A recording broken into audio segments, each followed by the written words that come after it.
Pessoal, todas as aulas, tá? Elas estão sendo gravadas e eu tenho colocado lá o link lá no Siga quanto na playlist lá no YouTube, tá? Então, sempre que possível, dê uma revisada aí nos assuntos, né, antes da aula, porque ajuda vocês aí a entender a sequência, né, dos conceitos. Então, nessa aula de hoje, nós iremos tratar aqui das estruturas de dados heterogêneas, tá? E conhecidas também como registros, tá? Em aulas anteriores nós já estudamos, né, nós sabemos aí que aprendemos o que são estruturas de dados homogêneas, né, ou seja, são estruturas de dados que têm um único tipo de dado, né, e as estruturas de dados heterogêneas ela vem para suprir aí uma limitação, que definir aí uma variável que armazena mais de um tipo de dado diferente. Tá? Então,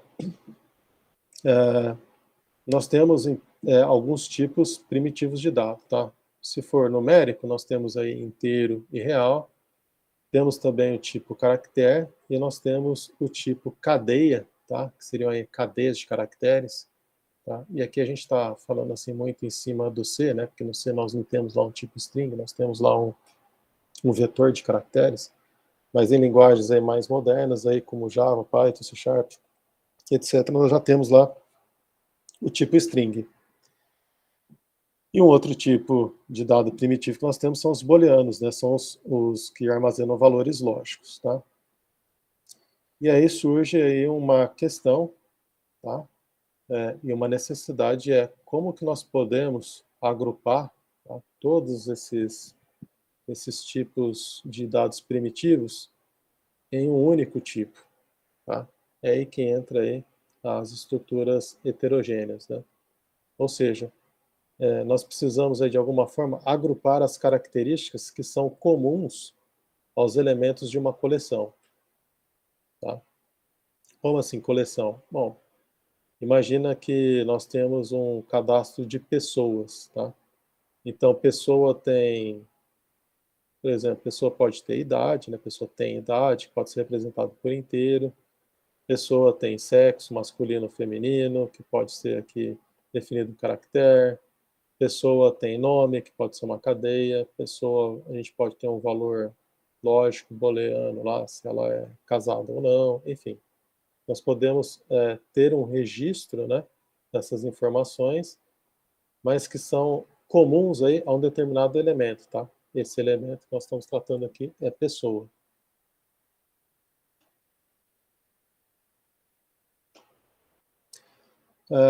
Do ponto de vista computacional, nós temos uma hierarquia de dados, tá? Quais são aí qual a menor unidade de informação em um computador? Tá? É o bit, tá? E aí, um conjunto de 8 bits forma um byte, tá? Tem ainda, né, alguns computadores lá do passado, ainda tinha um meio termo aqui, né, que era o nibble. Não sei se vocês já ouviram falar nisso, mas o nibble era aí uma estrutura aí que era meio byte, tá? Então eram 4 bits, tá? Mas nas arquiteturas modernas aí nós temos o que? O byte, que é formado aí por 8 bits.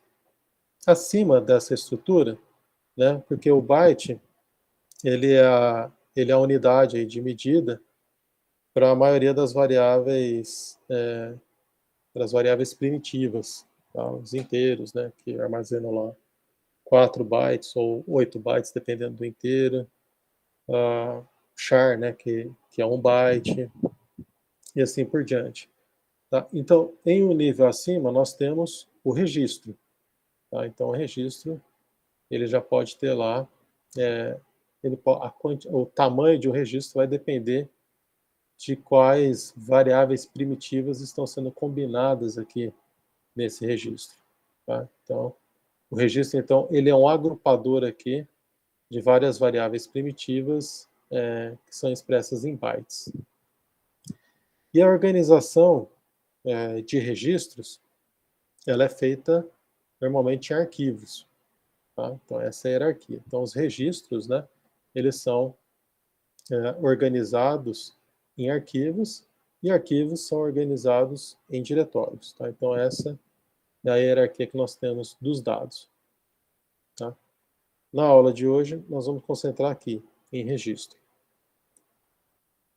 Então, alguns exemplos de registros. Quando você vai na academia, possivelmente lá o atendente da academia pede para que você preencha uma ficha lá com os seus dados pessoais. Tá? Então, aquela ficha lá é um exemplo aí de registro, né? Que você vai informar o seu nome, idade, peso, endereço e assim por diante. Outro exemplo de registro também são dados pessoais de um cliente de banco, né, em que tem lá o nome, CPF, o número da conta, o número da agência e assim por diante. Agenda telefônica também, né, dados de uma pessoa em uma agenda telefônica, em que tem lá o nome dela, tem o número de telefone, né, juntamente com o DDD, pode ter a região, ou ainda registros aí que armazenam valores geométricos, tá? Então, toda a coleção aí de elementos, tá? Ela é considerada, são considerados exemplos de registros ou instâncias de registros, tá? Vamos pegar aqui a ficha de um cliente de uma academia de ginástica, como eu falei antes. Então você tem lá o nome completo, tá? O nome completo, ele pode ser de um tipo de dado diferente de peso ou diferente de telefone, tá? Ou ainda pode ser tudo o mesmo tipo de dado, tá? Mesmo assim, caracterizaria ainda assim um registro, tá? Então, nome completo, data de nascimento, peso em gramas e telefone. Então, quais seriam as formas aí de representar essa ficha, tá? Em termos de estrutura de dados? Nós poderíamos representar o nome como sendo um conjunto, tá? Um conjunto N aqui, tá? De cadeia de tamanho 40. Nós queremos dizer com isso, tá? O nome completo, ele não pode ultrapassar 40 posições, tá? Isso nessa definição aqui. Sabemos que tem nomes completos aí que passam facilmente de 40, né?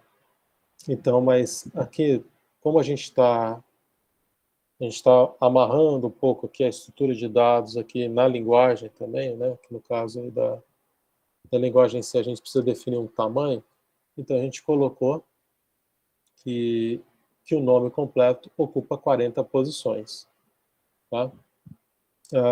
A data de nascimento, nós podemos armazenar ela como se fosse como um valor inteiro, tá? Pode ser tanto o valor dia, mês e ano como um inteiro, ou ainda poderia sugerir que data de nascimento ainda fosse uma, uma, uma estrutura ainda, né, heterogênea, né?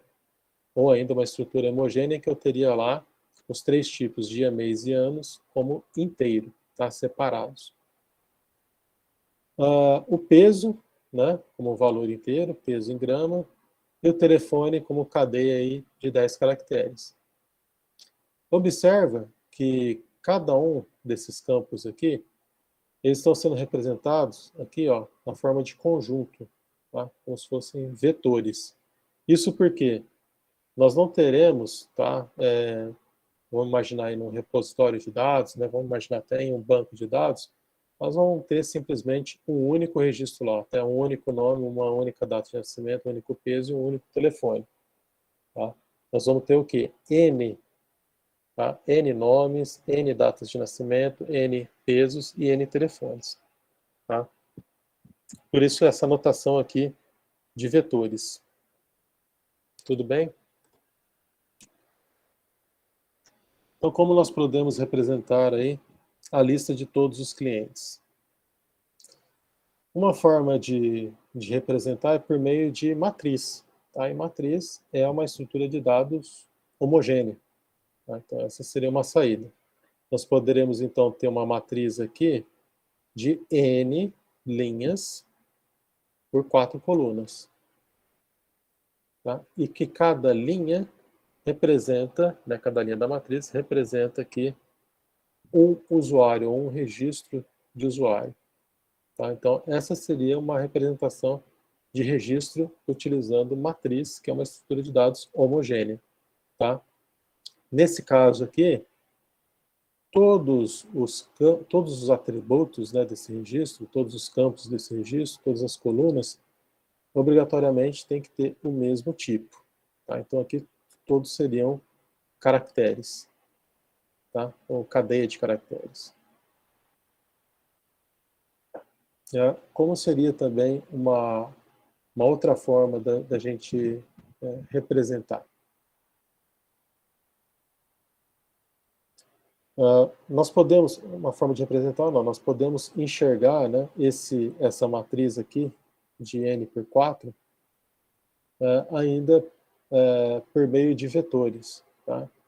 Em que a coluna nome aqui seria um vetor, tá? Um vetor de nomes, tá? De tamanho 40, com n elementos. Data de nascimento seria já um inteiro, tá? Um inteiro, um vetor de inteiros também com n elementos. Peso também seria um vetor de inteiros com n elementos. Tá? E telefone também um vetor aqui de cadeia, né, de caracteres, né, de tamanho 10, também com n elementos. Então, cada coluna da tabela é um conjunto, ou seja, cada coluna é um vetor. Essa é uma outra forma também de você visualizar registro. Certo? Tranquilo até aqui?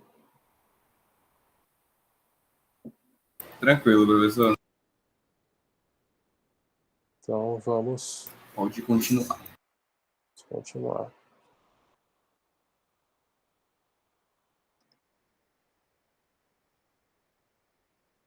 Bom, então como eu falei antes, nós podemos aí criar aí tipos de dados, né, heterogêneos, tá?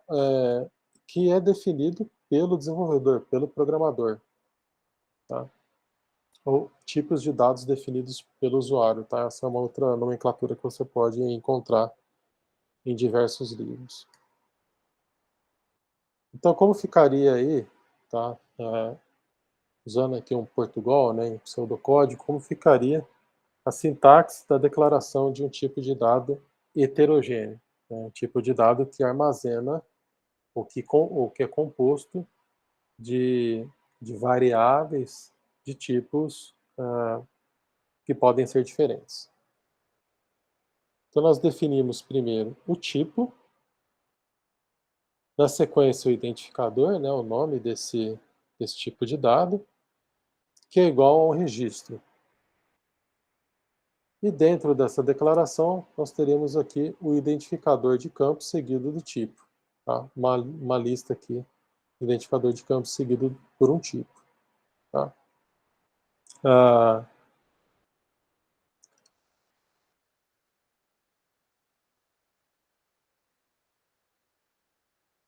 Então, aqui mostra aqui uma sequência aqui, tá? De como aí até o compilador, né, conseguiria fazer uma análise, né, desse tipo, dessa declaração aqui, desse tipo de dado heterogêneo. Então, primeiro o tipo, depois o identificador, depois o sinal de igual, registro, tá? E na sequência ele é seguido aqui por identificadores de campo, seguido pelo tipo, tá? Se eu tenho mais de um tipo aqui, cada um desses tipos, ou se eu tenho mais de um identificador, mais de uma variável, cada uma dessas variáveis, elas são separadas por vírgula, tá? Então, como se tivesse aqui um loop aqui, né, em que cada identificador é separado por vírgula até chegar ao fim do registro. Tá? Essa é a ideia aqui essa sintaxe de declaração de um tipo de dado heterogêneo.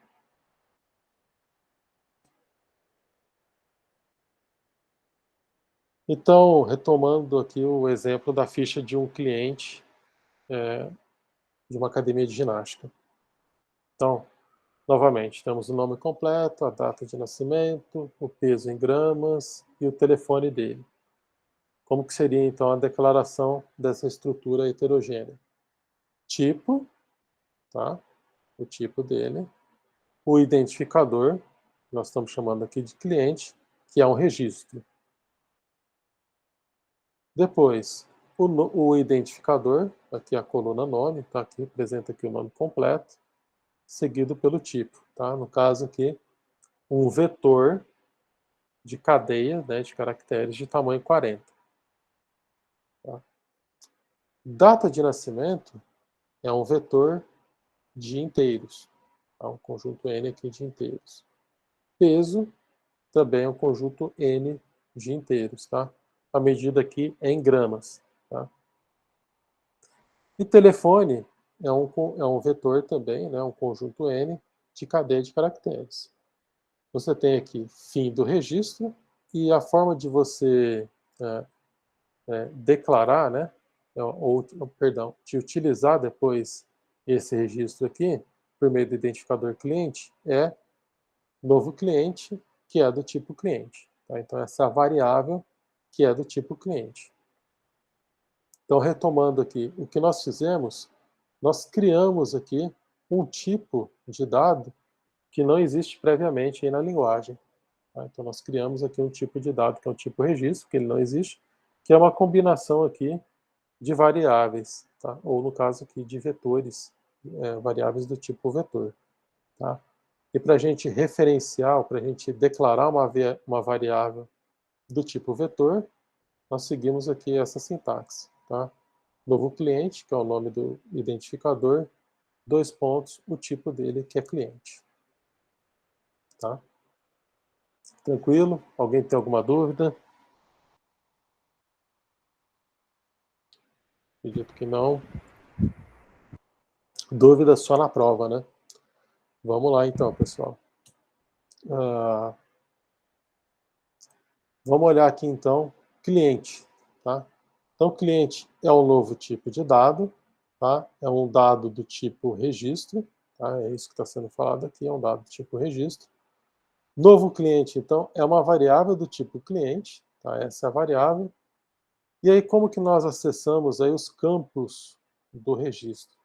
Tá? Como que nós acessamos o nome, data de nascimento, peso e telefone? Nós podemos acessar cada um desses atributos, tá, do registro. E aí, quem trabalha aí já com uma linguagem orientada a objeto, aí como Java, C Sharp, Python. Python, eu não lembro, tá? Não lembro se você acessa lá o identificador por meio de ponto ou se é por meio da setinha lá, tá? Mas em Java e C Sharp, você tem o quê? O nome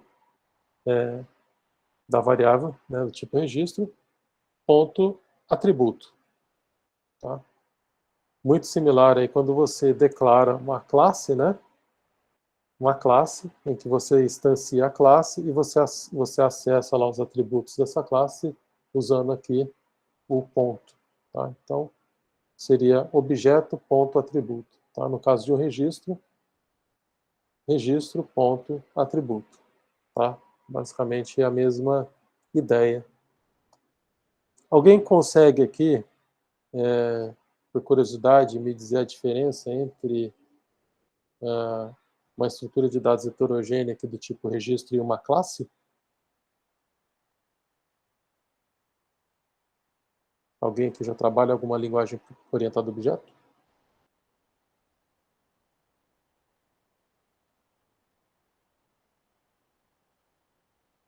Seria que registro e classe é a mesma coisa?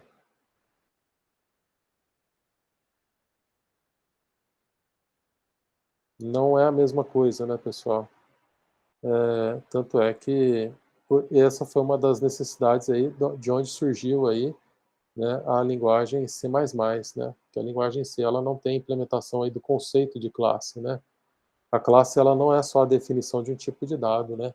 A classe também ela tem lá funções dentro ali, né, daquele registro, né, que manipula os atributos daquele registro, tá? Então essa é a diferença, tá? Ah, então essa é a diferença entre classe e registro. Tá? Outro ponto também é que um registro, a gente não consegue, assim, é, um registro herdar as características de outro registro. Tá?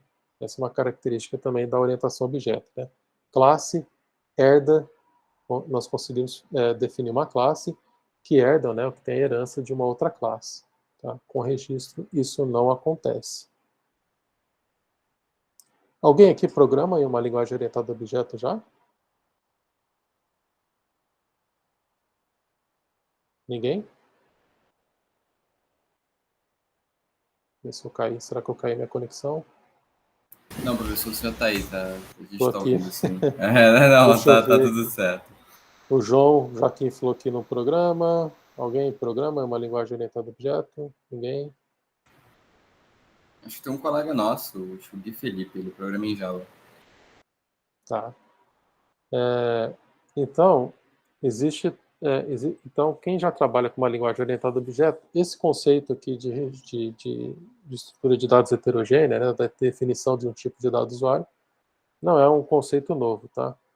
Em uma linguagem orientada a objeto, nós poderíamos fazer uma analogia como sendo uma classe, salvo essas diferenças que eu comentei agora, né, que a classe, ela define ali procedimentos, né, ou funções, que são chamadas de métodos, né, de uma classe, e uma classe, uma linguagem orientada a objeto, ela herda de outras classes, tá? Aqui,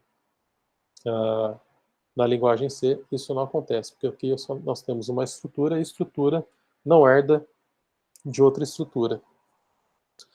Outro ponto interessante também, tá, para quem for depois aprofundar em linguagens orientadas a objeto, é que Java, C Sharp, né, acredito que o Python também, ele permite a herança só de uma única classe, tá? E quem for trabalhar aí com C++, tá, que nós podemos chegar à linguagem C++ como o C orientado a objetos, né?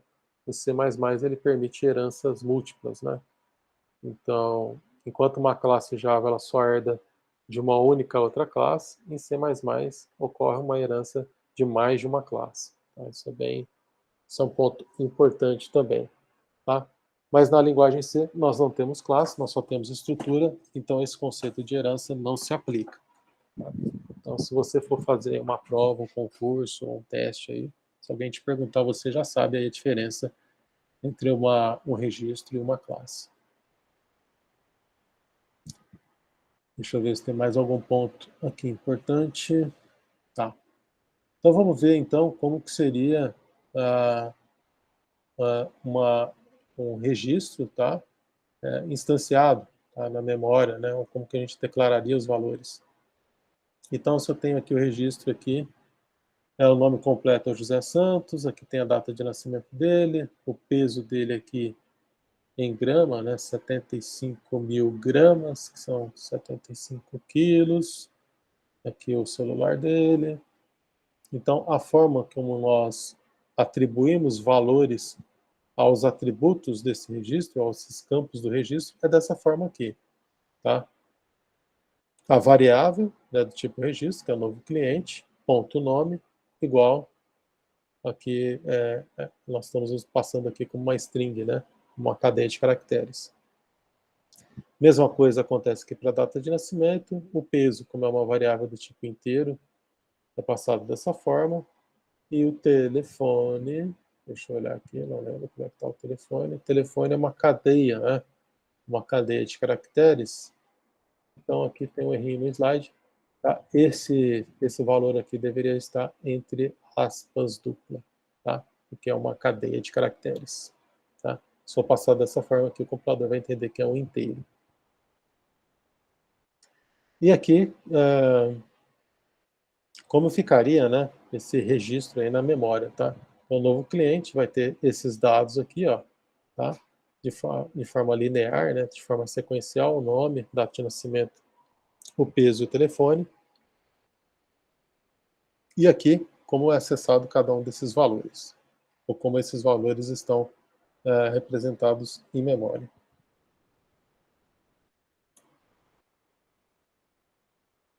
Bom, e como seria aí, né, a inserção aí como seria a cópia, né, na verdade, aí. Imagina que então nós declaramos a variável lá novo cliente, que é do tipo cliente, e alimentamos esses dados na estrutura, né, nesse tipo de dado heterogêneo. Como que seria, então, copiar esses valores? Tá? Primeiro, eu posso declarar, então, uma variável aqui chamada de cliente2, tá? Que é do tipo cliente, ou seja, tem a mesma estrutura. Tá?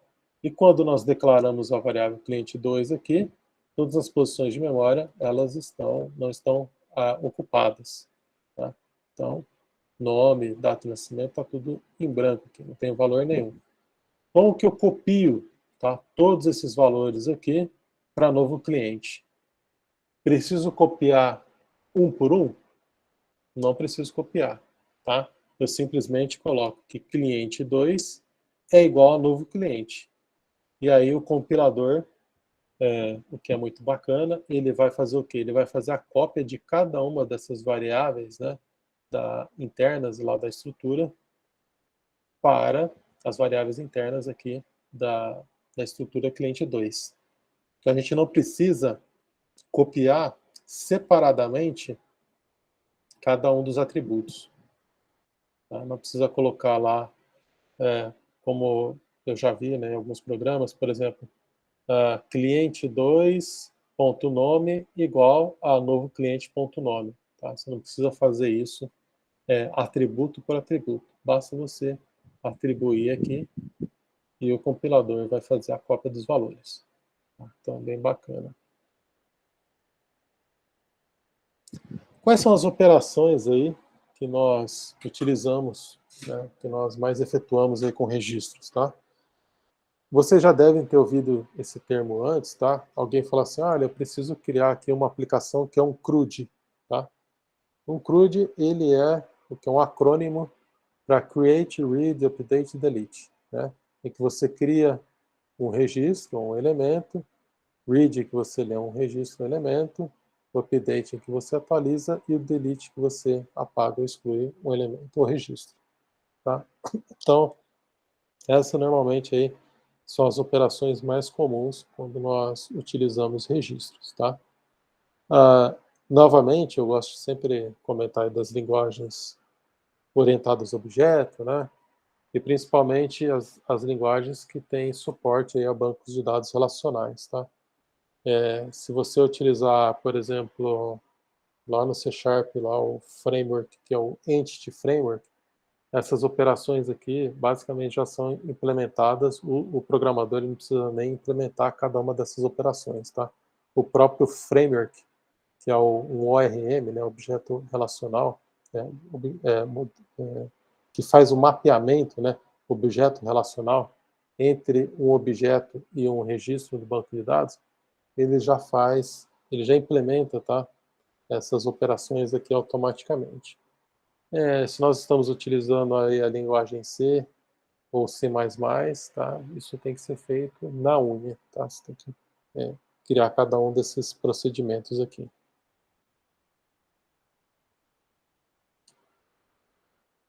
Até aqui tranquilo? Alguém ficou com alguma dúvida?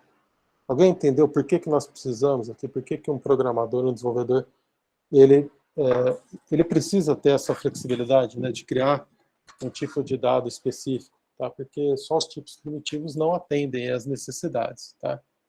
Principalmente. Ia ser muito difícil você juntar várias informações totalmente diferentes como essas num lugar só, fazer uma por uma, né? Então tem que ter o registro mesmo. Tem que ter o registro, exatamente, né? Então foi uma necessidade aí que foi implementada na linguagem C lá em 1900 bolinha, né? E esse conceito continuou, né? Foi para as linguagens orientadas a objeto. Então, como seria aí, então a aplicação desses conceitos, né? Nós temos aqui um estudo de caso, né, que foi construído aqui, né, foi projetado aqui pelo professor Nivaldi, pelo professor Robson, que é o caso aí de uma empresa, tá? Uma empresa que possui 21 funcionários. Então, nós poderíamos imaginar aí que nós estamos criando aí um sistema comercial, né, em que nós precisamos manter aí os dados de funcionários de uma empresa.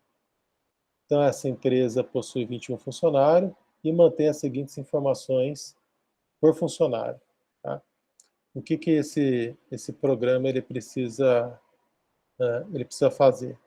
Ele precisa disponibilizar a manutenção do nome de cada um dos 21 funcionários e do número de horas trabalhadas no mês. Então, o que vocês irão implementar a partir daqui para frente, tá? Isso vai ser um entregável lá no final da disciplina. Tá? Então, anotem isso aí, tá? Os slides já estão lá no SIGA, tá? Vocês já podem ir acompanhando. Então, esse estudo de caso aqui é...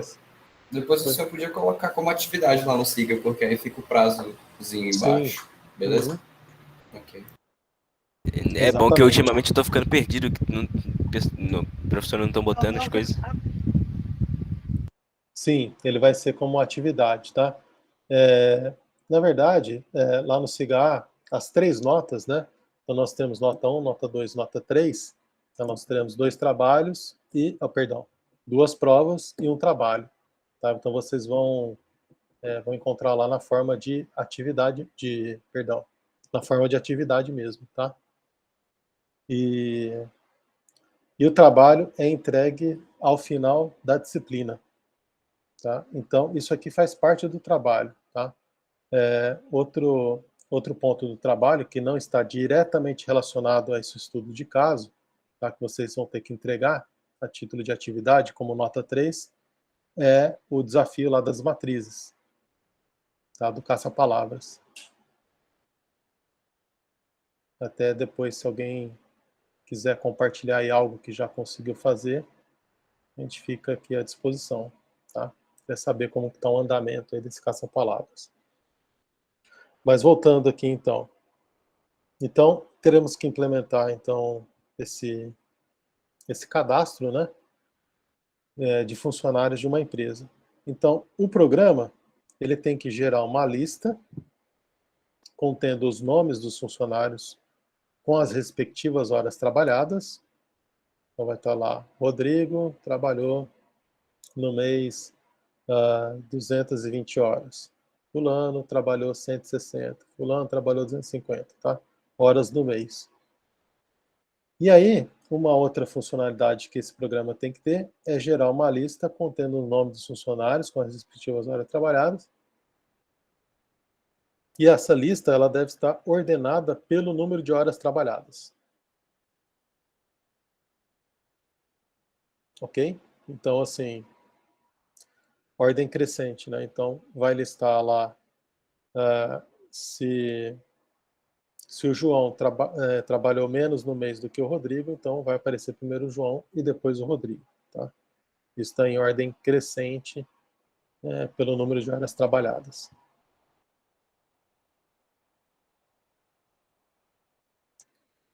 Bom, e para implementar isso aí, nós vamos utilizar aqui de uma técnica de projeto, tá? Aqui nós estamos falando aqui, esse é um tipo de projeto estruturado, tá? Mas o conceito também se aplica aí para um projeto orientado a objetos, tá?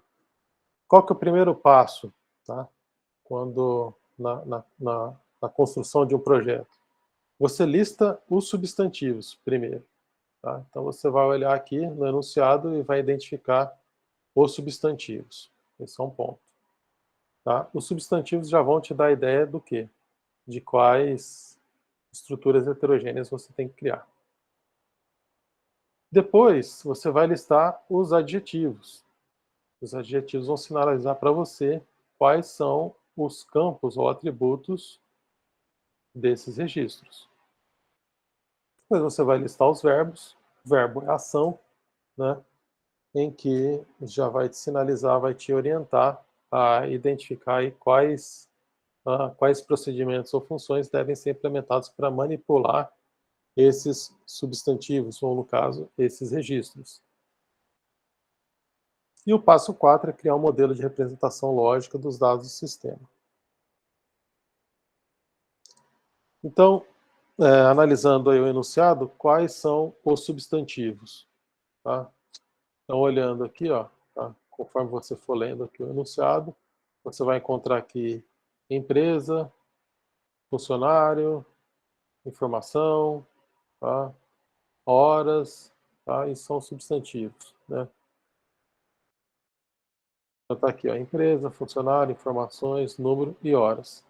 Tá? Desse substantivo, quais são os significativos aqui porque eu preciso construir? Empresa e funcionários. Então identificamos aqui duas, dois, dois, duas estruturas de dados que nós temos que implementar do tipo registro.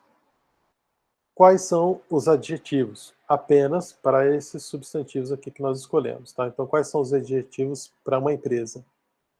Bom, a empresa tem número, tá? E tem funcionário. Tá?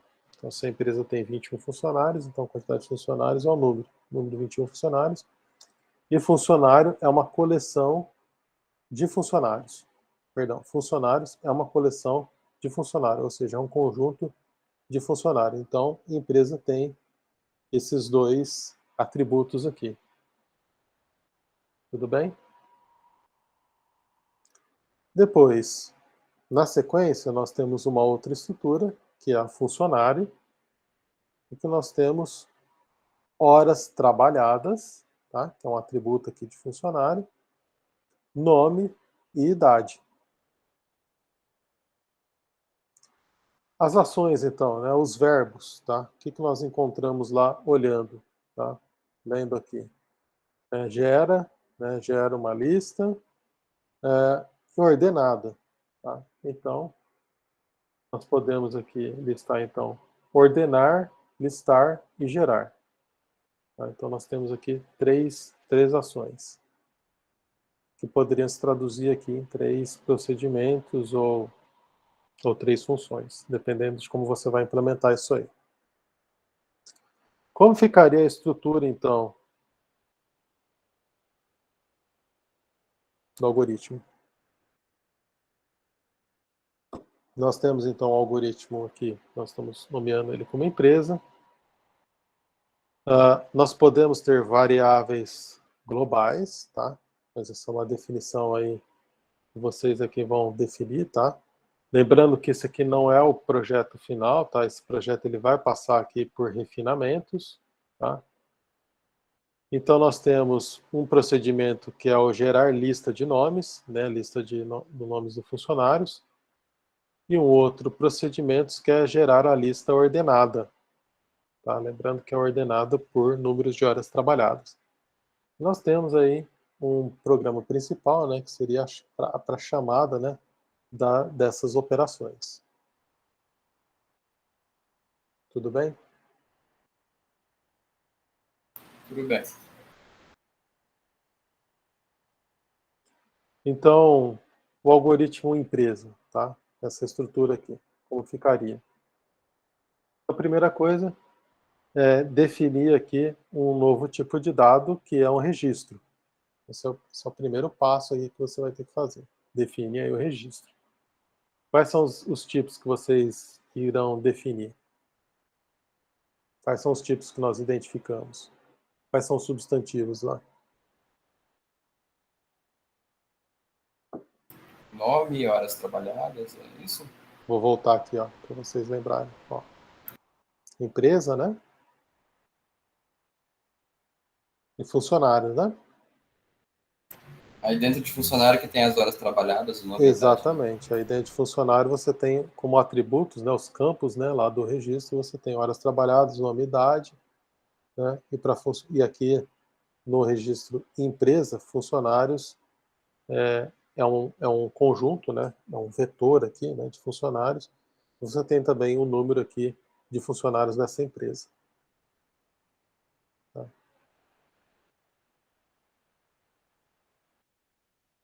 Então definiu aqui quais são os registros, né, o tipo de dado registro. Vai criar um vetor de registro, né, porque nós vamos armazenar aí 21 funcionários. Então, um vetor aí de tamanho 21.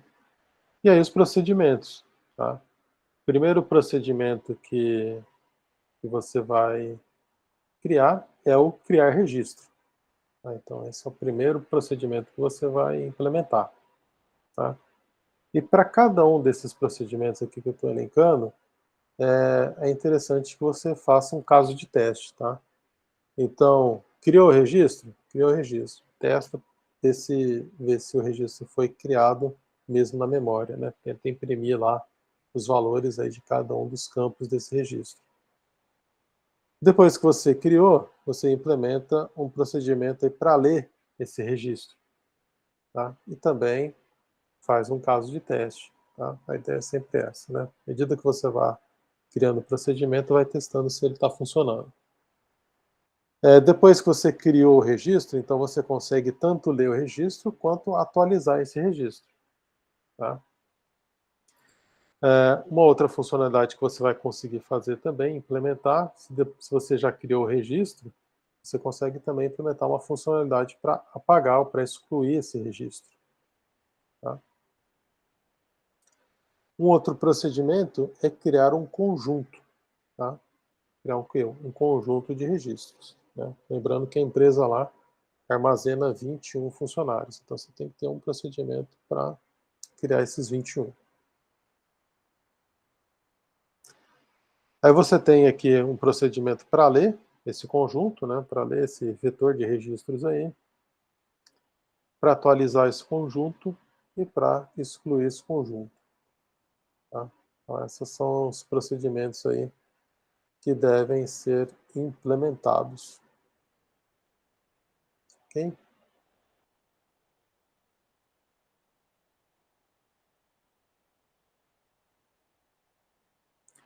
Então, como ficaria aqui, né? Professor, aquela parte dos procedimentos dá para fazer um menuzinho com aquilo, né? Tipo, menu A, aperta 1, criar registro, 2, ler registro, 3, atualizar, Pode, essas coisas. pode. Uhum. Entendi.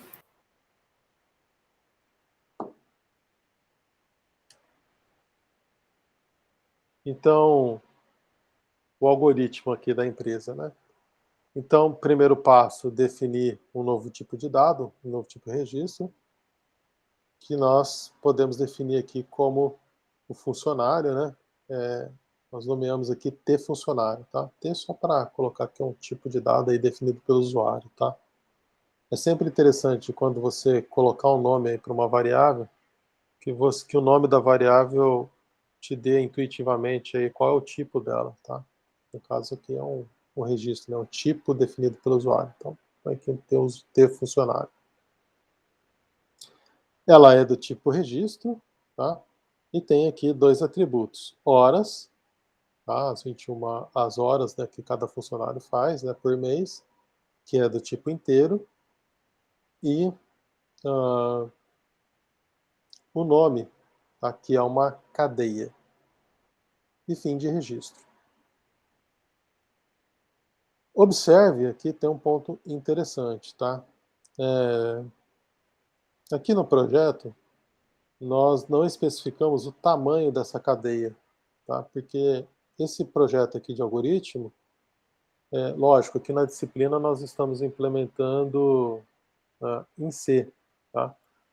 Mas em várias linguagens aí de programação você não precisa passar previamente aí qual o tamanho dessa cadeia para fazer a alocação em memória.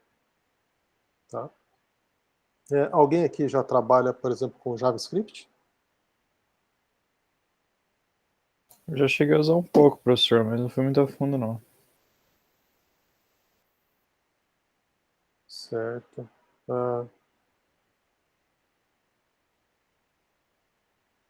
Deixa eu ver aqui.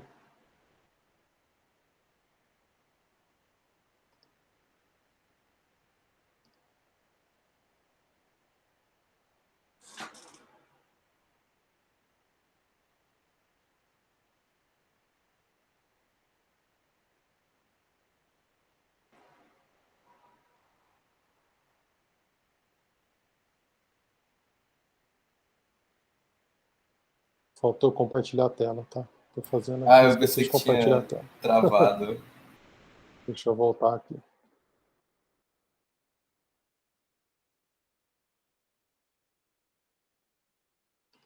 Uma janela.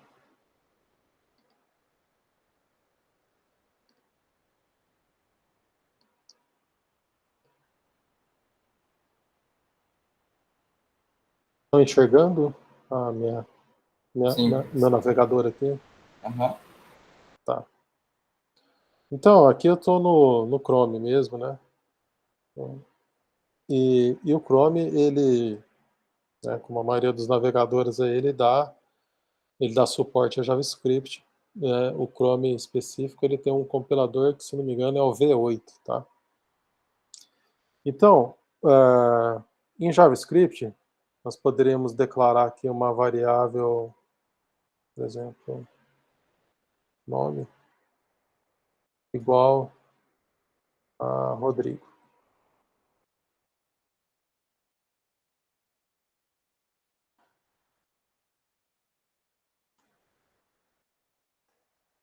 Nome igual a Rodrigo. Aí, sei lá, sobrenome igual a Marcos. Veja que em nenhum momento aqui eu precisei te passar aqui para o compilador, né, do JavaScript, no caso aqui o interpretador, né, do JavaScript, o tamanho da cadeia. Tá? Eu simplesmente aloquei e pronto, acabou. Aliás, eu nem precisei falar que isso aqui é uma variável do tipo string, uma variável do tipo cadeia, tá? Simplesmente pelo conteúdo do próprio interpretador, ele inferiu qual tipo de dado que está sendo armazenado. E eu ainda consigo concatenar nome mais sobrenome, e ele já mostra ali para mim como fica a concatenação. Tá? Então, no JavaScript, no Java, C Sharp, Python, entre tantas linguagens aí, não há necessidade de... Ficou pequeno aqui, né? Se dando zoom aqui, vocês enxergam melhor. Tá enxergando melhor ou não? Ou não mudou Assim nada? tá ok, professor. Tá ok, mas não mudou muito na hora que você deu zoom. Ah, eu tô dando Mas zoom tá aqui. dando pra ver, tá dando pra ver. Tá, eu dei o zoom aqui, mas por alguma razão no Google Meet esse zoom não aparece. Só quando eu gravo os vídeos. Então, é isso, tá? Então, nem sempre há necessidade de você já saber o tamanho da string ou da cadeia. Tá? Então, não se preocupe com isso aqui. Mas, lógico, que lá na implementação, e aqui na disciplina nós estamos implementando em C, você tem que... Deixa eu voltar aqui para o slide.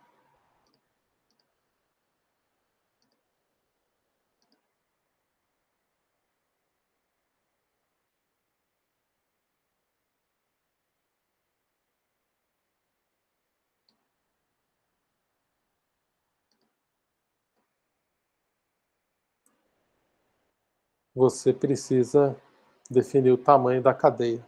Então, era isso que eu queria pontuar aqui. Tranquilo? Tranquilo, professor. Tem uma linguagem de programação que é Rust, que o pessoal está usando bastante agora para fazer jogos. Você também não precisa nem colocar o nome da cadeia, nem a quantidade de elementos, né? E nem o tipo da variável. Ele reconhece automaticamente. Só se você for fazer alguma operação assim um pouco mais composta, que ele pode dar uma bugada, aí você vai e escreve manualmente o que é. Né? Rust, não trabalhei ainda com Rust, mas é uma linguagem, não sei, né, se ela é fortemente tipada, né, como C, mas até onde eu li, assim, é uma linguagem que deve já estar substituindo, né, o C em várias aplicações aí que exigem desempenho e baixo consumo de memória, né. Interessante. Linguagem Rust. Então, retomando aqui o do projeto aqui do algoritmo da empresa. Então, definimos lá a estrutura, ter funcionário como registro, horas do tipo inteiro, nome como cadeia, fim registro. Criamos aqui um vetor de registro, tá? Que é um tipo também, e é o tem empresa do tipo registro, que ele vai ter lá como atributo o quê? O T funcionário, que é essa estrutura aqui, mas o quê? Como um vetor, tá? E o tamanho do vetor, 21. Tá? Então, tem empresa, está aqui declarado. E aí, definir os procedimentos, né, que nós apresentamos antes e criar os casos de teste. Basicamente, é isso. Tá? Então, é isso que nós devemos implementar daqui para frente, tá? É claro que eu vou, na próxima aula, mostrar como cria, né, a estrutura, né, a estrutura lá em C, tá? Mas você já pode ir estruturando, organizando aí sua cabeça para criar esse tipo de, esse algoritmo aqui da empresa. Um ponto importante também, e esse é um conceito que não tem só aqui, tá no paradigma aqui da programação estruturada, mas tem também principalmente utilizado no paradigma orientado a objeto, que é o conceito da encapsulação. Tá? Você encapsular aí os dados. Tá? E como que isso é feito? O que quer dizer essa encapsulação? O acesso ao dado, ele ocorre por meio de um procedimento. Tá? Essa é a ideia. Então, serão implementados tantos procedimentos quantos forem necessários. Então, qual que é a ideia da encapsulação? Primeiro, tá? Que você não permita que o usuário, tá? Aí, o usuário, inclusive, dessa estrutura que você criou, que pode ser um outro programador, tá? Não o usuário da aplicação, mas o usuário que é um outro programador, que ele consiga, tá? Se ele imagina que você criou uma biblioteca, tá? Isso aqui se transforma lá como uma biblioteca ou parte de uma biblioteca, mas que você não quer dar acesso para que o programador ele altere diretamente os atributos desse registro. Então, você não quer que ele vá lá e altera direto horas, nem o nome, tá, do funcionário. Tá? Então, para isso, você tem que criar procedimentos que realizam essa operação. Tá? Então, esse encapsulamento é uma forma de você proteger, né, essa estrutura de dados e também promover a modularização do código, tá? O baixo acoplamento, tá? Que é tanto falado aí em arquitetura de software, tá? Em linguagens orientadas a objeto, se nós formos criar um projeto aí orientado a objeto e componentizado, nós faremos uso de um conceito chamado de interfaces, tá? Mas aqui a ideia é que você, para que seja feita alterações nessa estrutura, ou operações, na verdade, em cima dessa estrutura, que sejam criados os procedimentos, então, para criar a estrutura, para ler a estrutura, atualizar, apagar e gravar. Tá? Então, essa é a ideia. Principalmente aqui, né, vamos pegar o exemplo aqui, o procedimento de atualizar, nunca permitir lá que o programador ele altere direto, sabe? Ele cria lá, por exemplo, funcionário, ponto nome e passe o novo nome, tá? A ideia é que você crie um procedimento e nesse procedimento você passe lá, né, nos argumentos lá, tanto a horas quanto o nome, e o procedimento é que faz a atualização do registro, tá? Essa é a ideia aqui da encapsulação. Tá? Quem tiver interesse aí, tá? Eu acredito que vocês devem ter uma disciplina só de programação orientada a objetos, tá? Mas quem tiver interesse em aprofundar mais nesse conceito, isso ajuda aqui também na disciplina, tem um livro de Java, tá? Da Data, que é muito bom, tá? Muito conhecido, é um clássico, tá? Na verdade, que é Java como programar. Tá? Explica muito bem esse conceito de encapsulação. Tá? Para observar que o senhor teria uma cópia totalmente legal dele para disponibilizar para a gente? Olha, eu posso procurar e de repente passar um link para um site que tem essa cópia. Tá? Entendi. Não, beleza. Mas se o senhor puder, então. Pessoal, é excelente esse livro, tá? Esse é um livro que eu recomendo para um curso aí de ciência da computação né, que fundamenta muito bem a programação, principalmente programação orientada a objeto, é esse livro da Data, o Java como Programar. Tá? Ele é um livro que, para mim, foi bem fundamental. Eu comecei programando em Clipper e depois em Visual Basic, e eu não sabia realmente programar. Foi depois que eu li esse livro que eu falei, pô, isso aqui agora sim, agora eu estou entendendo como estruturar melhor aqui o código, né, o projeto. O livro é excelente mesmo, tá? Java como Programar. Eu tenho o livro físico, na época que eu comprei.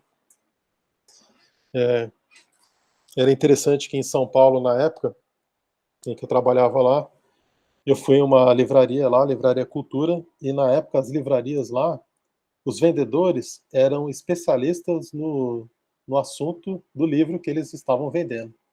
Você ia na seção de informática, eu cheguei lá e falei, olha, eu estou aprendendo a programar orientado a objeto.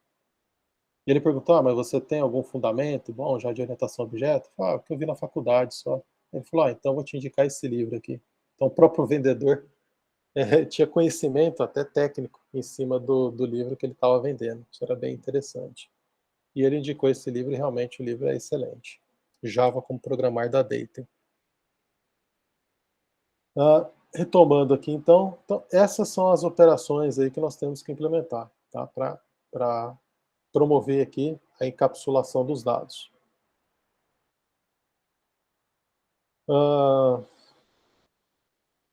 Então, como ficaria, né? Quais são as estruturas, né, que serão encapsuladas? Então, é tanto a funcionário, a estrutura de dados funcionário, em que você tem que implementar as operações para todas essas 5 operações aqui, tá? Que é um CRUD, né?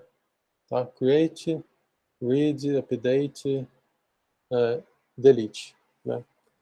O criar e gravar aqui no CRUD, né, no acrônimo CRUD, executa a mesma função, tá? Mas aqui é separado, tá? Porque uma coisa é criar a estrutura na memória e outra é gravar ela. E também para a estrutura de dados empresa, tá? Que nós declaramos dessa forma que tipo tem empresa do tipo registro e como atributos nós temos aqui funcionário, que é um vetor, né, uma lista com 21 posições.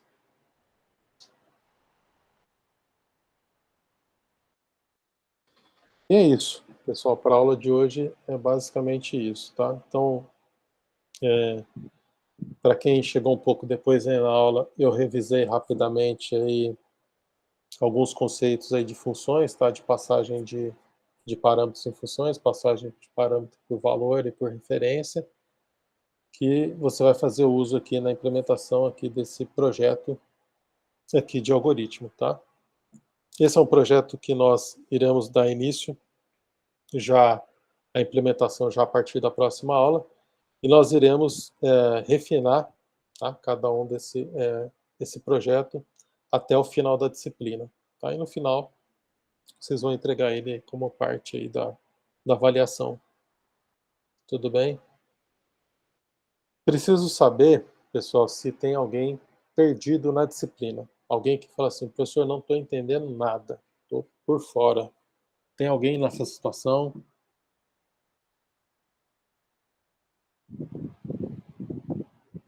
Está todo mundo acompanhando? Não tem ninguém perdido?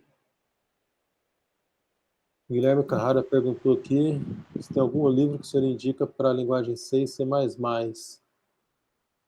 Olha, para C++, tem sim, tem um livro de C++, faz muito tempo que eu li ele, tá? Que é do próprio criador, né? Do Björn, que é o nome dele, se não me engano. Eu vou passar aqui para você aqui. Esse livro realmente é excelente. Você com certeza encontra ele online, tá?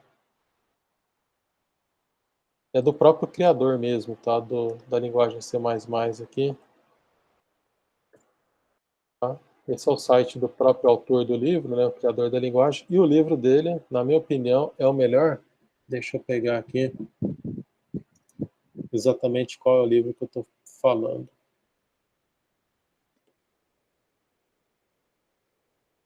Deixa eu mandar aqui o livro. A 4ª edição aqui. Tá? Esse livro aqui, a 4ª edição, tá, Guilherme? Muito bom mesmo esse livro aqui. Deve ter já, acredito que tem a tradução dele. E tem também, aproveitando, eu acho que tem um C++, Auto Program também, que é da Data. Também é bom. Deixa eu ver se eu encontro o link dele aqui.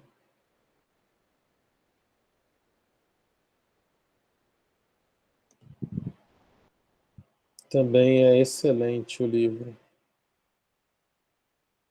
Tem até uma 10ª edição aqui, que eu não vi ainda, mas também é um livro que vale a pena dar uma olhada, tá? Aliás, os livros da Data, a maioria deles são muito bons, bem escritos. Então eu preciso saber, pessoal, tem alguém aí que está totalmente perdido, que não está conseguindo acompanhar a disciplina? Está todo mundo conseguindo? Alex, Gabriel, Guilherme, João Pedro, Luiz Felipe, Marco Antônio, Pablo.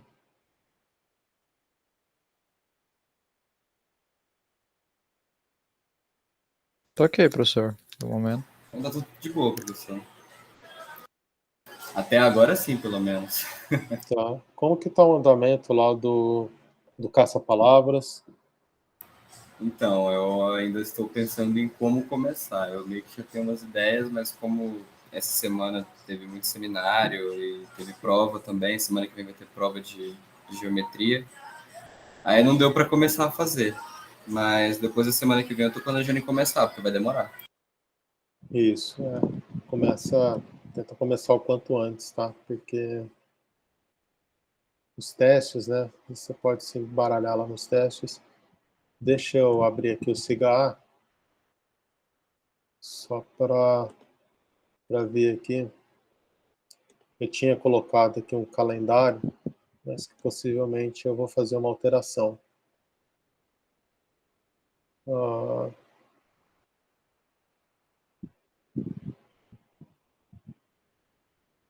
Deixa eu só parar o vídeo aqui para o vídeo não ficar muito grande. E eu vou subir ele depois no YouTube.